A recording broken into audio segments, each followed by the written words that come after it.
The 6:04 train arrives every morning. When I'm already on the platform, it stops exactly where it should. When I'm not, it doesn't. I didn't think that had anything to do with me. I started working the early shift at the Metro transfer station in November, 6 to 2, Monday through Friday. My job was to monitor Platform 3, the northbound line, and make note of any delays, crowding issues, or maintenance needs in the logbook. It wasn't complicated work. I stood near the information kiosk, watched the trains come and go, and wrote down anything unusual. Most days, I wrote nothing at all.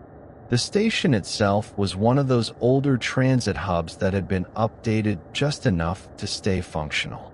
Tiled walls, light strips overhead, digital boards displaying arrival times in white numbers. During rush hour, hundreds of people passed through. During my shift, before the morning peak, it was quieter. I liked the early mornings. The air smelled like metal and coffee from the vending machine near the turnstiles. The sounds were predictable, the distant rumble of approaching trains, the electronic chime before the doors closed, the shuffling of shoes across the platform. Platform 3 serviced the northbound line, which ran every 8 minutes during my shift. I learned the rhythm quickly. Train arrives. Doors open. Passengers exit and board. Doors close. Train departs. 8 minutes of silence. Repeat. I was usually already in place before the first train arrived. I kept the logbook on a small metal desk near the kiosk. Black pen. Neat handwriting. Date. Time observation. Most entries were brief. 7:14. No delays. 7:22. On schedule. 7:30, normal flow. There was a break room on the lower level of the station. Most of the staff used it during their shifts. I stayed on the platform instead. The kiosk itself was a small glass booth with a sliding window that was never used. Inside, there was a chair, a phone that rarely rang, and a binder containing emergency procedures I'd read once during training. I didn't sit in the kiosk. I stood outside instead, near the desk, where I could see the full length of the platform. The platform was long and narrow, white tiles on the walls, safety markings in yellow paint along the edge, benches every 10 meters, metal frames with plastic seats. Most mornings, only a few people used them. The majority of passengers stayed standing, phones in hand, waiting. The walk from the station entrance to Platform 3 took 3 minutes. Down the main stairs, past the ticket machines, through the turnstiles, and down the secondary stairs to the northbound platform. I always took the same route. I brought my own coffee from home in a thermos. Black, no sugar. I kept it on the metal desk next to the logbook. After the first week, there was something minor. On days when I arrived exactly at 6, before my shift officially started, the 6:04 train would pull in smoothly. The doors would align perfectly with the yellow safety markings on the platform. Passengers would board without hesitation, and the train would depart within 40 seconds. On days when I arrived at 5:58 or 6:02, the same train would overshoot the markings slightly, or the doors would open a second slower. Nothing dramatic, just a small deviation that required passengers to adjust their positioning or wait an extra beat. I didn't think much of it at first. Trains have tolerances. Systems have variations. I was usually already there. The logbook entries remained sparse. There was rarely anything to report, but I kept it open on the desk, pen ready, even when there was nothing to write. I started writing down routine observations. 6:20, platform clear. 6:28, normal boarding. The entries were redundant, but I wrote them anyway. Sometimes my shift ran longer than scheduled. Breaks were listed on the roster, and there was time set aside for them. I stayed on the platform instead. Platform 4 was covered by another attendant. I passed through the corridor between the platforms a few times a day. Trains on that side were often a few minutes late. In December, the station manager asked if I'd be willing to extend my shift occasionally to cover gaps in the schedule. I said yes. On those days, I worked until 4 instead of 2. I didn't mention this to anyone. The other station staff didn't comment on my absence from the break room. We exchanged nods in the mornings, sometimes brief greetings, but we didn't talk. There was a janitor who worked the morning shift. His name was Robert. He mopped the platform every day around 7, working methodically from one end to the other. He never spoke to me, but he always nodded when he passed the kiosk. I noticed that on days when Robert mopped the section near my post first, the 7:12 train ran more smoothly. On days when he started at the far end, there was a slight delay. I didn't say anything to him. In January, another attendant was assigned to Platform 4, the southbound line. Her name was Claire. She worked the same shift I did, and we would occasionally nod to each other across the central corridor that connected the platforms. I noticed that Platform 4 experienced more irregularities than Platform 3. Delays of 2 or 3 minutes. Crowding near the turnstiles. Occasional announcements about technical difficulties. Claire was often away from her post. She took her breaks in the break room. She spent time near the vending machines or talking to other staff. She didn't keep her logbook open on the desk. I saw her logbook once when I passed through the corridor. It was closed. The pen was capped. The desk was empty except for a folded newspaper. Platform 4 continued to have problems. I started arriving earlier, not because my shift required it, but because I wanted to be present for the 5:52 train, which wasn't technically part of my coverage, but ran through Platform 3 on its way to the depot. When I was there, it ran smoothly. By February, I realized I hadn't taken a sick day since I started. I hadn't requested a schedule change or asked to leave early. My presence had become consistent. I started tracking more.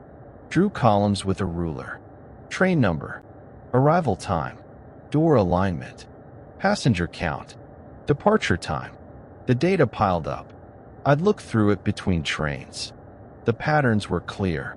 Consistency, precision. I also noticed patterns in passenger behavior. Certain people appeared at the same time every day. A woman in a gray coat who always boarded the 7:04 train. A man with a leather briefcase who took the 8:20.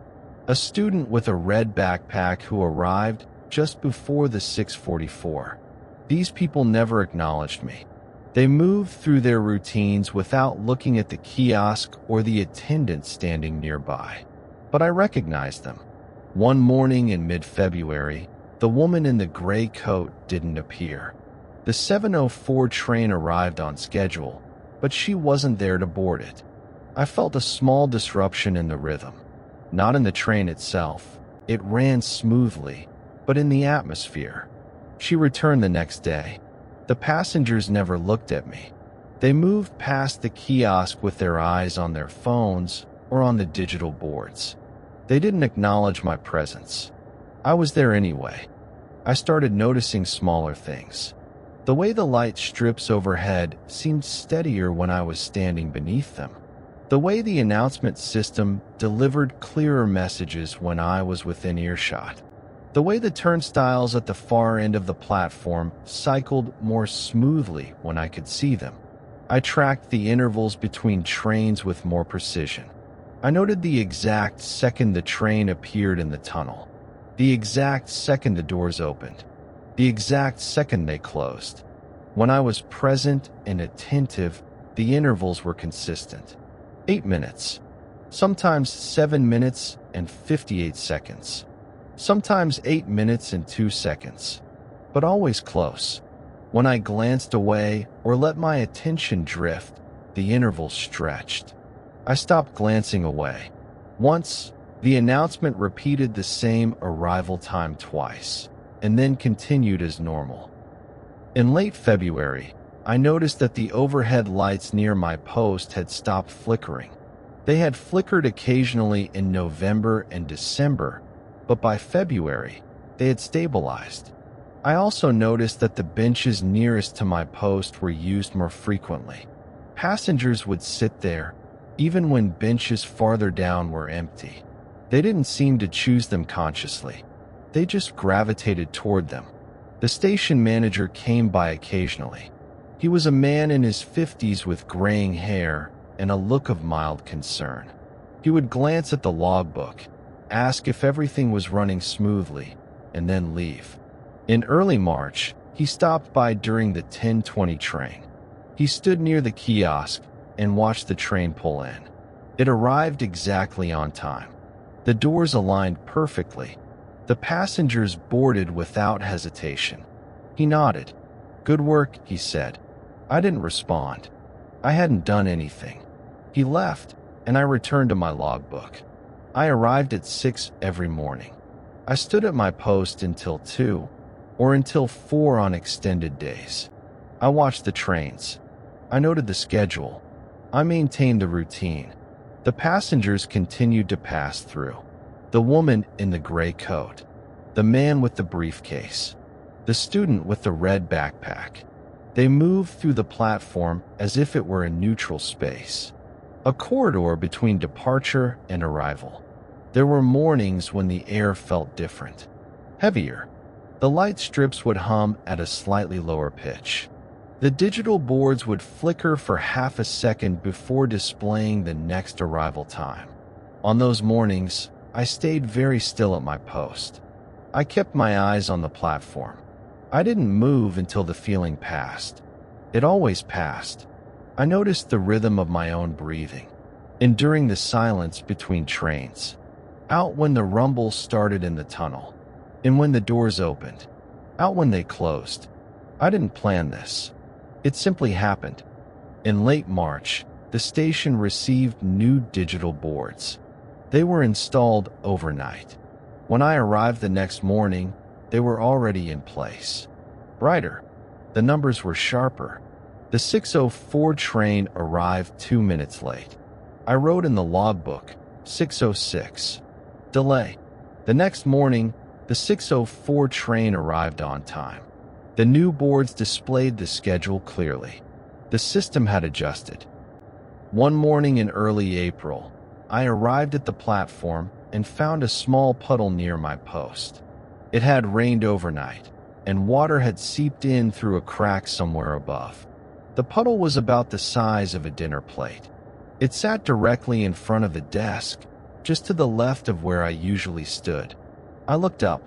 There was a dark stain on the ceiling tile, about 3 meters above. While I watched, a single drop formed at the edge of the stain and fell. It landed in the puddle with a soft sound. I stepped around the puddle and set my thermos on the desk. I opened the logbook. I picked up the phone and called maintenance. A woman answered. I told her about the leak. She said she would send someone and asked if it was urgent. I looked at the puddle. Another drop fell. No, I said. Not urgent. She said someone would be there by mid-morning. I hung up and looked at the desk. The logbook was in its usual position on the right side. The thermos was on the left. My clipboard hung from a small hook on the side of the kiosk. Everything was in place, but the puddle was directly in front of where I stood. I moved the desk. I lifted it carefully and carried it 3 feet to the left, away from the drip. I set it down parallel to the kiosk, in the same orientation as before. I placed the logbook on the desk in the same position. I placed the thermos next to it. I hung the clipboard on the kiosk hook. I stood in front of the desk in my new position. The 6:04 train was due in 4 minutes. I waited. The train appeared in the tunnel at 6:05. It pulled into the station slowly. The doors did not align with the safety markings. They stopped about half a meter short. Passengers had to walk forward to board. The departure chimes sounded late. The train left at 6:06. I wrote in the logbook, 6:06. Delay. 1 minute. I looked at the puddle. Another drop fell. The puddle was growing slowly, spreading toward where the desk had been. I stood at my new post and waited for the 6:12 train. It arrived at 6:13. I wrote, 6:13. Delay. 1 minute. The 6:20 train arrived at 6:22. I stood very still and looked at the puddle. It had spread another few centimeters. The drip continued, steady and slow. One drop every 30 seconds or so. I looked at the spot, 3 feet to the left of where I usually stood. I walked to the desk. I picked it up. I carried it back to its original position, directly beneath the drip. I set it down carefully. I adjusted it until it was exactly where it had been before. I placed the logbook on the right side, away from the drip. I placed the thermos on the left corner, also away from the drip. The middle of the desk, where nothing sat, was directly beneath the stain. I stood in front of the desk in my usual position. I wasn't monitoring the platform. I was keeping it steady. The station had a break room on the lower level, but I stayed at my post instead. I brought lunch from home and ate standing up near the kiosk, where I could see the platform clearly. Sandwiches in a small container. Cheese and tomato, usually. I ate slowly, between trains, and kept my eyes forward. The train left at 6:28 and 40 seconds. I opened the logbook and wrote, 6:28, on schedule. The 6:36 train arrived at 6:36. I wrote, 6:36, on schedule. Maintenance arrived at 7:15. 2 men in gray uniforms. One carried a ladder. The other carried a toolbox and a plastic sheet. They set up the ladder near my post. One of them climbed up and examined the ceiling tile. He pried it loose with a flathead screwdriver and looked into the space above. Pipe joint, he said to the other man. Small drip. Easy fix. They worked for 20 minutes. They sealed the joint. They replaced the ceiling tile with a new one. They wiped down the desk and mopped up the puddle. All set, one of them said to me. I nodded. They left. I looked at the ceiling. The stain was gone. The new tile was clean and white. I looked at the desk. It was dry. The logbook sat in its usual place on the right side. The thermos sat on the left. I stood at my post. The 7:28 train arrived at 7:28. I wrote, 7:28, on schedule. The passengers continued to pass through. The trains continued to arrive. The logbook continued to fill. The woman in the gray coat boarded the 7:04 train. The man with the briefcase took the 8:20. The student with the red backpack arrived just before the 6:44. I recognized them. I didn't know them, but I recognized them. One afternoon in mid-April, during an extended shift, the 3:28 train arrived 2 minutes late. I checked the digital board. It confirmed the delay. I stood at my post and waited. The train appeared in the tunnel at 3:30. It pulled in. The doors aligned. The passengers boarded. The train departed. I wrote in the logbook, 3:30 on time. The 6:28 train was due in 3 minutes. I wasn't making decisions. I was part of the sequence, the same way the platform was part of it, and the trains were part of it. It appeared in the tunnel at exactly 6:28. It pulled in smoothly. The doors aligned perfectly with the safety markings. Passengers boarded without hesitation. The departure chime sounded on time. I stayed where I was. The next train was already listed on the board. I waited. I was there.